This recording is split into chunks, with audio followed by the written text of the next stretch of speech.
What's good, YouTube? I want to bring you some new content because I've been learning a lot these recent days, these recent weeks. There's a lot going on in the world, and I've been using my iPhone actually to shoot this. So this is Ben, aka Joyful Savage, with some new updates. Some updates, man. I've been following a couple of people. One of them is London Real. London Real is a YouTube channel.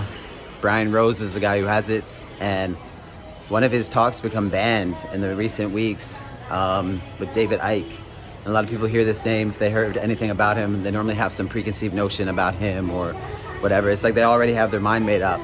But I didn't have any preconceived notions, so I watched the video, which you can see on his londonreal.tv website, and you can see a couple of videos from there.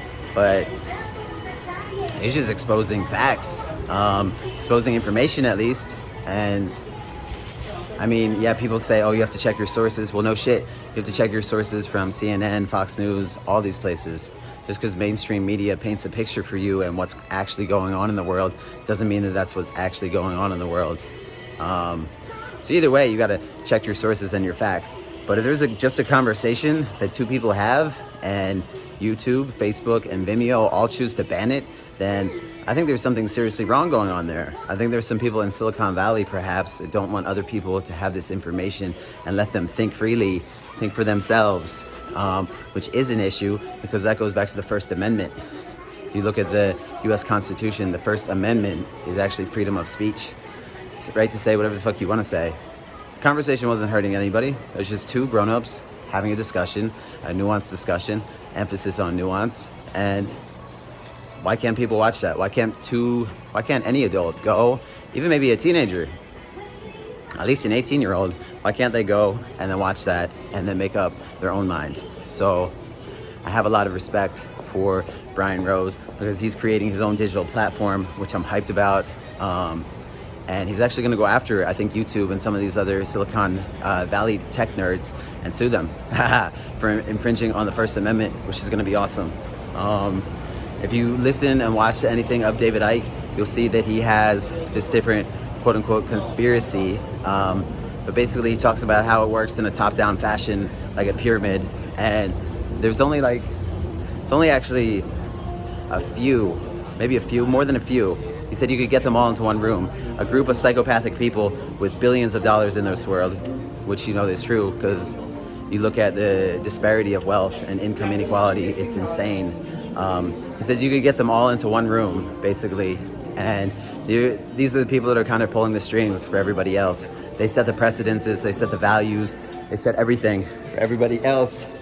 And each person down the pyramid, like Tedros, Hedwaros, whatever the fuck his name is, the Marxist communist guy that's running he's one of them. And he said that he's in that position just because he's able to take orders and not question the authority.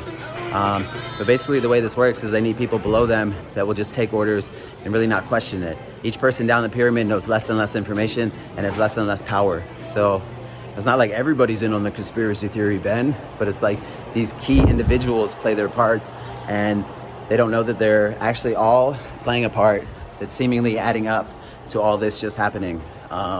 So a lot of the coincidences, as they say, they no longer become coincidences when you actually see the end goal of what this organization, this cult, we call it cult because that's what the fuck it is. When you see the end goal, then a lot of these things start to add up and make sense.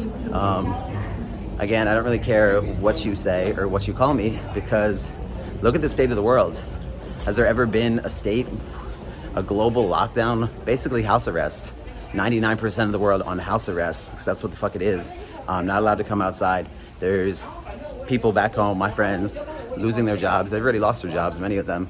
And also losing their housing, losing all these other things to save the teeny tiny percent of people. The ones that already have bad immune systems, the ones that are already old, ones that could have been dealt with just by letting them stay home and focusing the emphasis on treating them.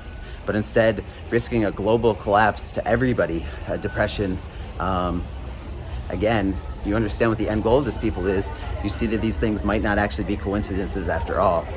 So I just wanted to share some facts and knowledge on that. I know a lot of people, they don't want to believe what I have to say. There's a lot of people that are so committed to maintaining the mainstream narrative and what they've been taught and what they've learned. But guess what? If you're married to those ideas that the mainstream media is painting for you,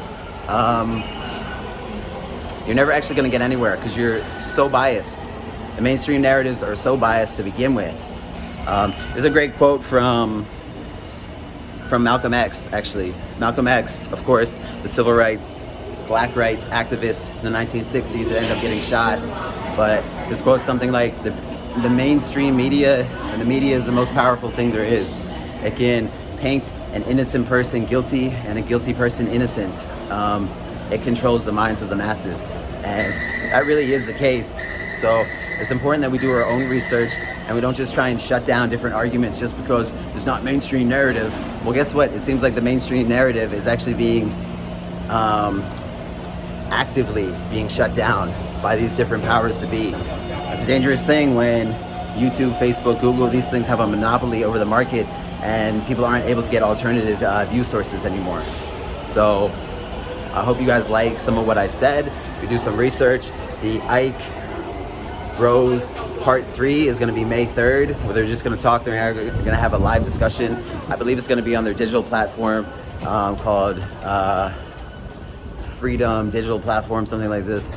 I have to get the actual facts on that. And it's going to be May 3rd, London time at 5 o'clock. So I'm pretty hyped about that. I hope some more people can tune into it and see the real truth of what's actually going on here.